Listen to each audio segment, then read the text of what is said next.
వివేకానంద విరళను. ఇది మలయాళం మూవీ. ఇందాక మా ఫ్రెండ్ చెప్తే చూసి చాలా అంటే చాలా దారుణంగా ఉంది సినిమా. హీరో పేరు వివేకానందన్. హీరోకి 2 పెళ్ళిళ్ళు అవుతాయి. అవి తెలియకుండా మేనేజ్ చేస్తూ ఉంటాడు.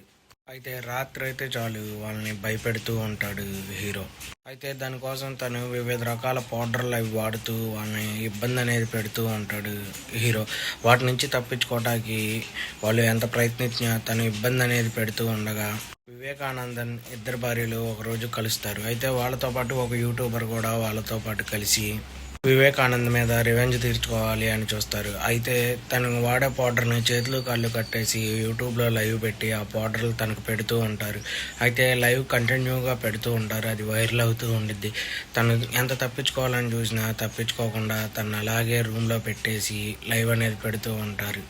అయితే వివేకానందన్ ఎంత చెడ్డోడంటే సినిమాలో తాను తన సుఖం కోసం ఎదుటి వారిని ఎంతకైనా ఇబ్బంది పెడుతూ ఉంటాడు. మరీ చాలా సైకోగా కనిపించాడు సినిమాలో. అయితే స్టార్టింగ్ నుంచి ఎండింగ్ వరకు అసలు ఏం మారడు. అయితే వివేకానందన్కి వాళ్ళ అమ్మ వాళ్ళ నాన్నకు కూడా యూట్యూబ్లో లైవ్ ద్వారా తెలిసిద్ది.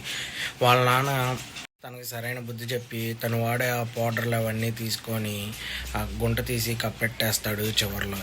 అయితే ఈ సినిమా తెలుగులో అయితే లేదు, మలయాళంలో చూసి అదిగా క్లారిటీగా అర్థం కాలే. మీకు ఎలా అనిపించిందో ఒకవేళ మీరు ఈ మూవీ చూసుంటే కామెంట్లో మెసేజ్ చేయండి. మన ఛానల్ లైక్ చేయండి, షేర్ చేయండి, సబ్స్క్రైబ్ చేయండి. తప్పేమన్నా ఉంటే క్షమించండి.